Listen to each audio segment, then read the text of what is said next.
अब आगे 3 अध्यात्म पांगों का वर्णन किया जाता है। प्राण आदि वायु पांगत, चक्षु आदि इंद्रिय पांगत और चंद्रमा आदि धातु पांगत। बस ये इतने ही अध्यात्म और ब्रह्म पांगत है।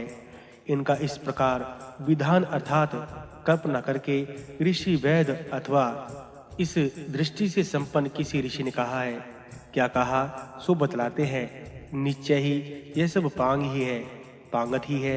आध्यात्मिक पांगत से ही संख्या में समानता होने के कारण उपासक ब्रह्म पांगत को बलवान पूरित करता है, अर्थात उसके साथ एक रूप से उपलब्ध करता है।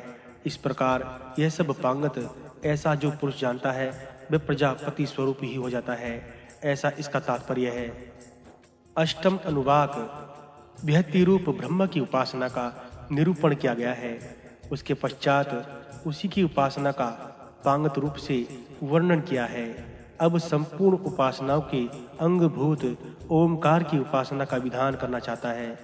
पर एक एवं अपर ब्रह्म दृष्टि से उपासना किए जाने पर ओमकार केवल शब्द मात्र होने में भी पर अपर ब्रह्म की प्राप्ति का साधन होता है। वही पर और अपर ब्रह्म का आलंबन है।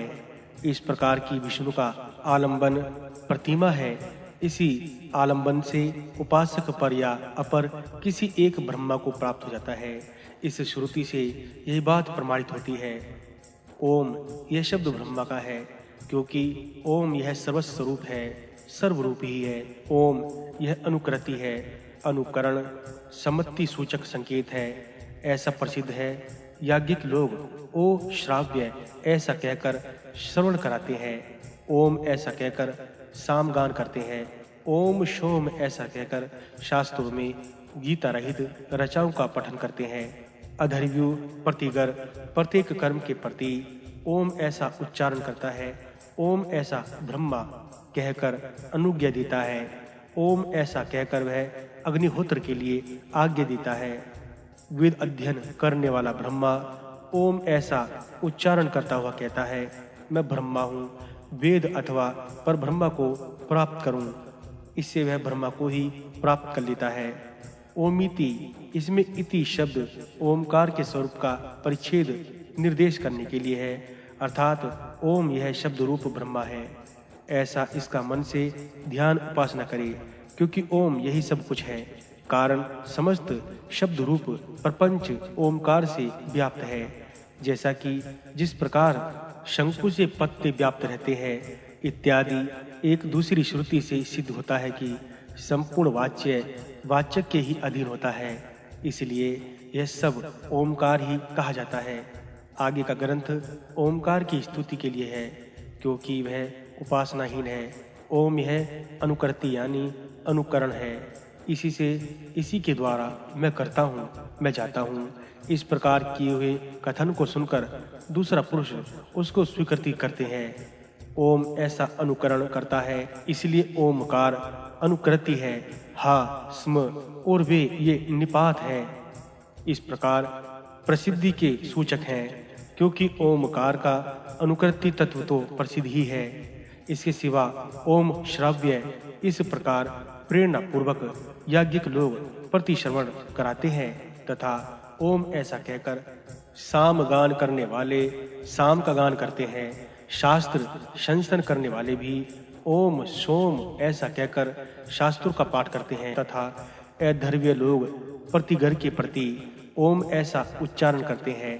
ओम ऐसा कहकर ब्रह्मा अनुज्ञा देता है, अर्थात प्रेरणा पूर्वक आश्रवण करता है, और ओम कहकर वह अग्निहोत्र के लिए आज्ञा देता है, अर्थात यजमान के यूं कहने पर कि मैं हवन करता हूँ, वह ओम ऐसा कहकर उसे अनुज्ञा देता है।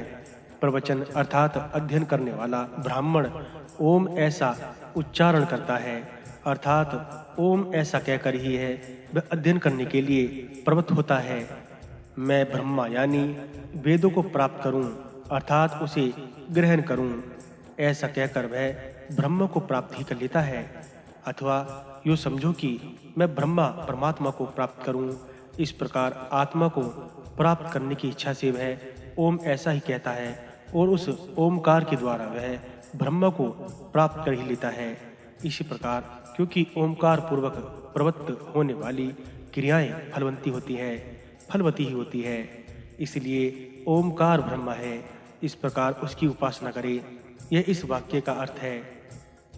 नवम अनुवाक विज्ञान से ही स्वराज्य प्राप्त कर लेता है, ऐसा छठे अनुवाक में कहे जाने के कारण श्रोत्र और स्मार्त कर्मों की व्यर्थता प्राप्त होती है।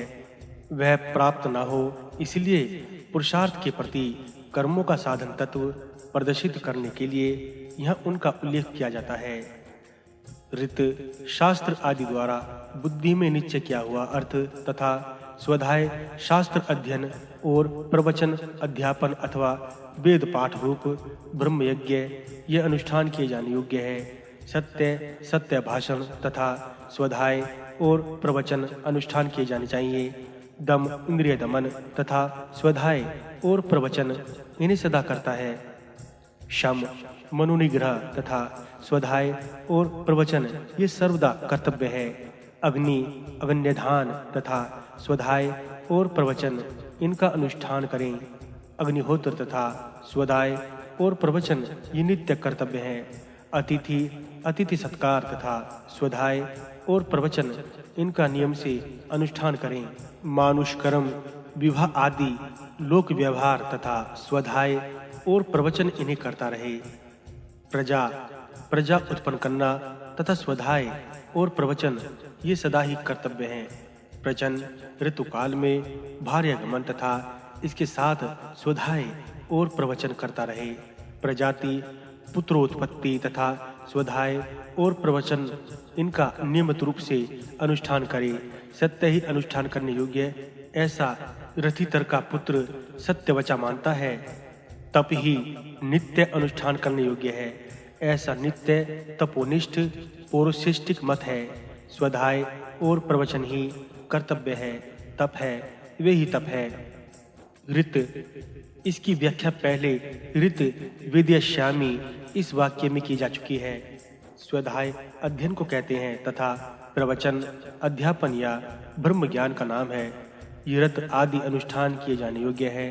यह वाक्य शेष है। सत्य वचन अथवा जैसा पहले सत्य वादिश्यामी इस वाक्य में व्याख्या की गई है, वह तप कृच्छ आदि दम ब्रह्म इंद्रियों का निग्रह शम चित्त की शांति ये सब करने योग्य हैं। अग्नि का आधान करना चाहिए। अग्निहोत्र होम करने योग्य है। आतिथ्यों का पूजन करना चाहिए। मानुष यानी लौकिक व्यवहार उसका भी यथा प्राप्त अनुष्ठान करना चाहिए। प्रजा उत्पन्न करनी चाहिए। प्रजनन ऋतुकाल में भार्यागमन और प्रजापति पुत्र उत्पत्ति अर्थात पुत्र को स्त्री परिग्रह करना चाहिए, कराना ही चाहिए। इन सब कर्मों से युक्त पुरुष को भी स्वाध्याय और प्रवचन का यत्न पूर्वक अनुष्ठान करना चाहिए। इसलिए इन सब के साथ स्वाध्याय और प्रवचन को ग्रहण किया गया है।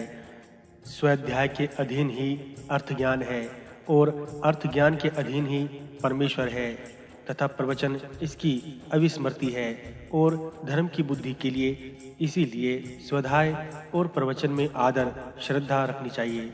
सत्य अर्थात सत्य ही अनुष्ठान किए जाने योग्य है। ऐसा सत्यवचा सत्य ही जिसका वचन हो वह अथवा जिसका नाम ही सत्यवचा है वह राथितर अर्थात रथितर के वश में उत्पन्न हुआ राथितर आचार्य मानता है। तप यानी तप ही कर्तव्य है। ऐसा नित्य तपोनिष्ठ अथवा तपोनित्य नाम वाला पुरुषिष्ट का पुत्र पुरुषिष्ट आचार्य मानता है और स्वाध्याय और प्रवचन ही अनुष्ठान किए जाने योग्य है। ऐसा नाक नाम वाला मुद्गल का पुत्र मोदल्य आचार्य मानता है। वही तप है। इसका तात्पर्य यही है कि क्योंकि स्वाध्याय और प्रवचन ही तप है, इसलिए वे ही अनुष्ठान किए जाने योग्य हैं। पहले कहे हुए भी सत्य तप स्वाध्याय और प्रवचनों का पुनर्ग्रहण करना उनके आदर के लिए है। दशम अनुवाक स्वाध्याय जप के लिए है तथा स्वाध्याय विद्या ज्ञान की उत्पत्ति के लिए बतलाया गया है। यह प्रकरण से ज्ञात होता है क्योंकि यह प्रकरण विद्या के लिए ही है। इसके सिवा उसका कोई और प्रयोजन नहीं है, क्योंकि स्वाध्याय के द्वारा जिसका चित्त शुद्ध हो गया है उसी को विद्या की उत्पत्ति होना संभव है।